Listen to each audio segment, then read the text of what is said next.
Turn that volume up. You know you want it. It's time for Women's Basketball TV with former NCAA champion, WNBA champion, business mogul, and national TV personality, Fran Harris. Let's get it.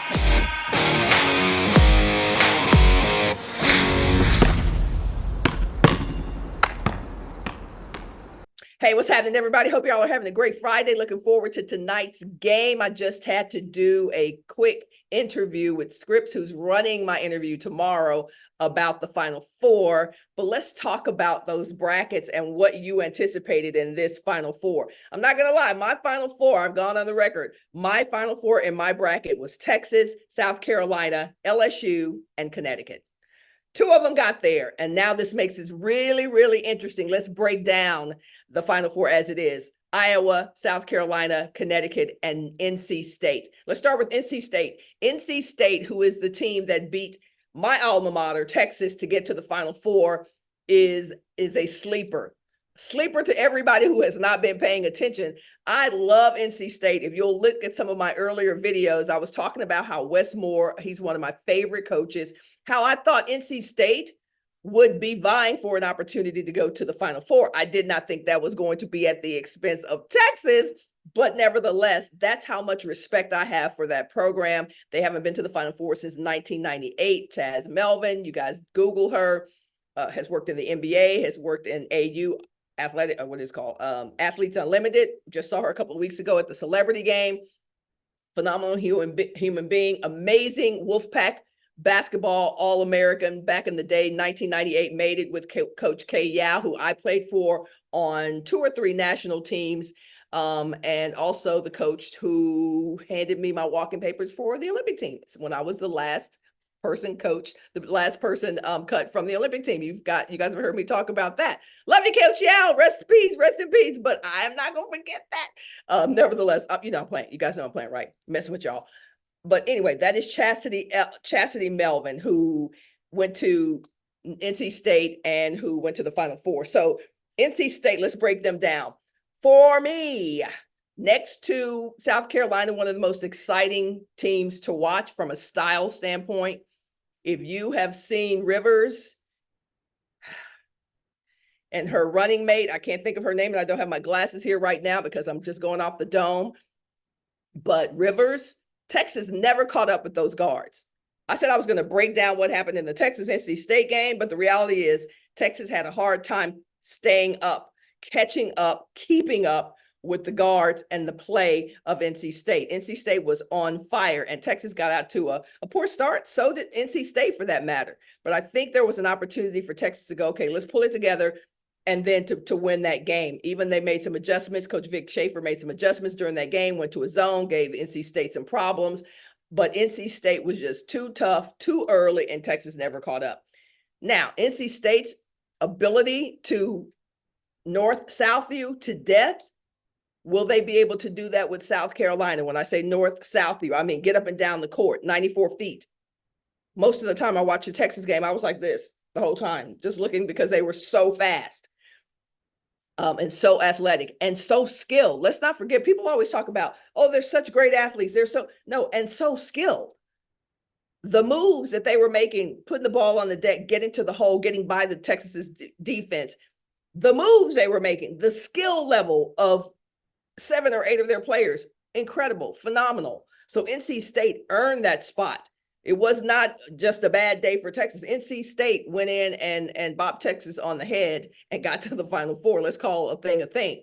But I do believe that folks are sleeping on NC State for whatever reason.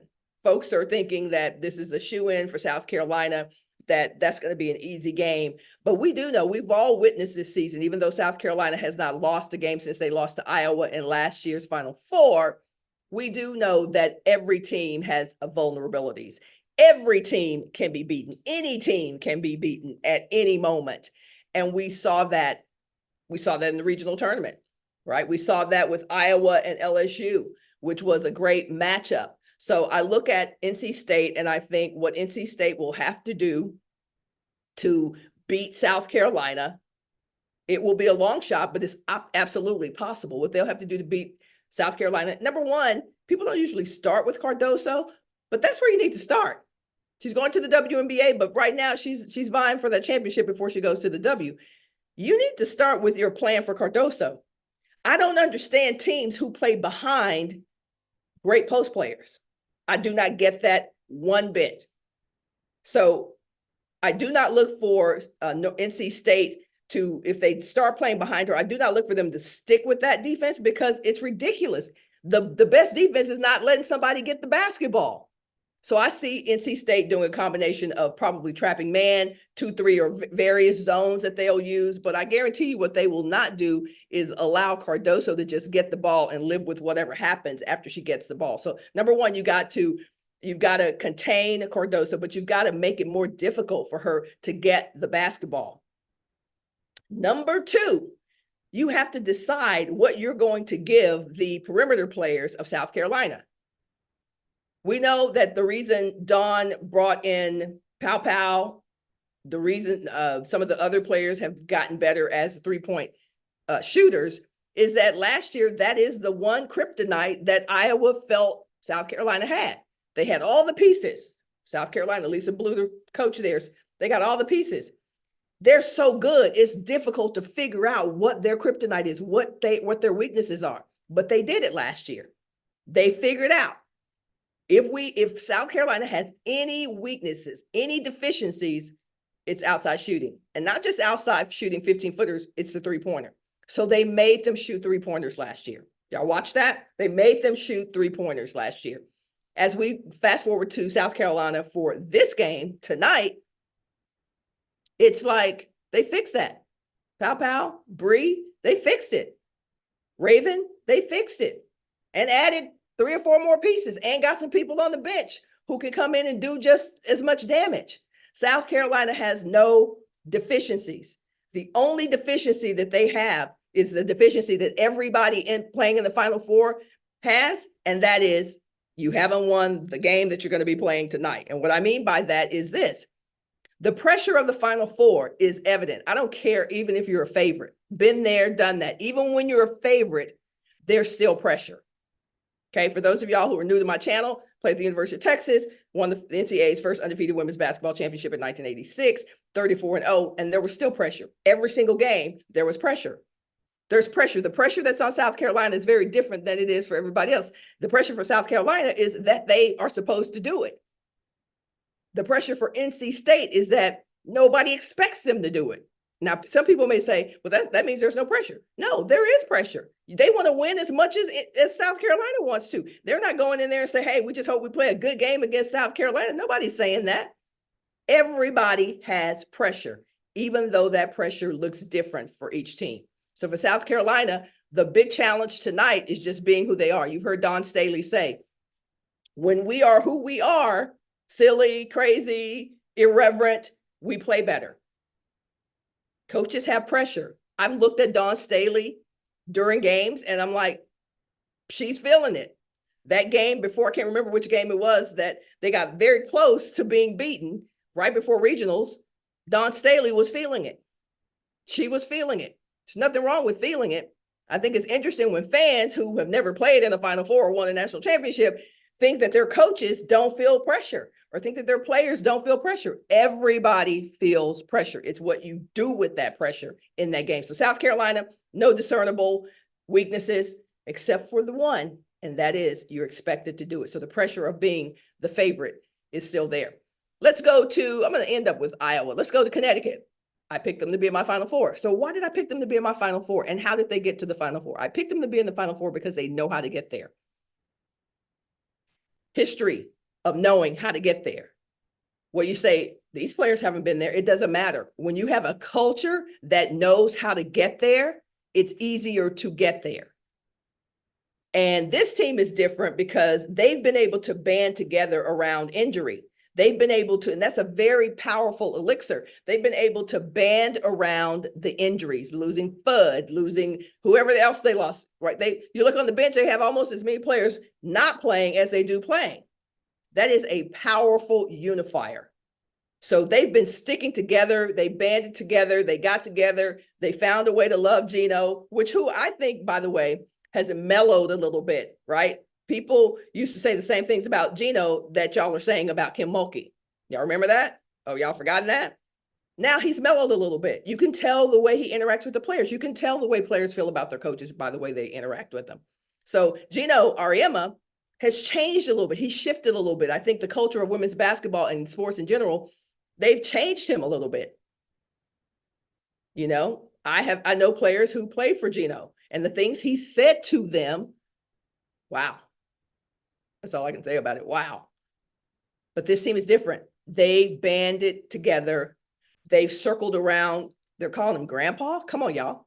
I mean, that has worked for Connecticut. And it is the backs against the wall, the different obstacles and barriers that have shown up for them during this season, that has made Connecticut better. So I'm obviously not surprised that Connecticut made it to the Final Four. They're in my bracket.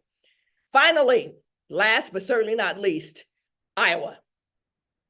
What is the pressure in Iowa? It's having Caitlin Clark on your team, who most people have decided, you know, she is the Messiah and she's going to lead them to the promised land. The pressure is, will she do it? The pressure is, how is Caitlin going to play? How is she going to play? You've seen some clips from Gino Auriemma saying, you know, jokingly saying, I didn't mean to say that Paige Beckers was the best player. Caitlin is definitely the best player. Like, it's hilarious. But the pressure for Iowa is, now that you've beaten LSU, who most people didn't necessarily, I certainly didn't have them beating LSU, and LSU just did not perform and have a good strategy and a good game plan. That's my opinion. I don't think they had a great game plan, or they didn't execute it. So now that Iowa's in the Final Four, the pressure is Caitlin's last year, going to the WNBA, sold out, ticket prices, all of that has been attributed to Caitlin. Whether it's true or not, it has been attributed to her. And now, can she perform? When the lights are the brightest, on the biggest stage, with hundreds of media reps there, the world looking, can Caitlin Clark deliver? That's the pressure for Iowa. That's the pressure for Caitlin Clark. But then the other thing is, what is Gino going to do with Caitlin? What's he going to do with her? I guarantee you, as I said in my previous video, he's got a plan. It may or may not work, but I don't even know if anybody's ever had a plan. Most people seem to be saying, I'm going to chill in the cut and let Caitlin do what Caitlin does. And if I were an AD and that's what my basketball coach's plan was, I'd be kind of pissed. Do something. Attempt to do something. Give Caitlin 50 and 2 assists, but do not give Caitlin, this is my plan, give Caitlin 50 and 2 assists, but do not give Caitlin 30 and 20 assists. That's ridiculous. She can't be powerful in both of those categories. You can't allow her. If you allow Caitlin to get a 30 piece and a 20 piece with assists, you're just asking to be dead. You're just asking to lose today. So have a Caitlin plan. Those other players are amazing, but they got it. Caitlin's either feeding them or she's shooting. Try something. Triangle, man-to-man, zone, doubling, trapping. I mean, there are 20 different things I could throw at you right now that you could try. The point is to make her adjust. Make her work harder, make her adjust. We don't know if these things will work because nobody ever does it. I don't know how people just continue to get torched by one player, one great player. But the time to have respect for Caitlin Clark is not when I'm playing against her. So that is my analysis of the Final Four. I do see Carolina coming out on top. And I do see Iowa coming out on top for a rematch of a Final Four matchup between Iowa and South Carolina. What's your take? Thanks for tuning in to Women's Basketball TV with Fran Harris, the most provocative and entertaining women's basketball show on earth. Be sure to click that like, share, and notification button so you don't miss a moment. We'll see you tomorrow.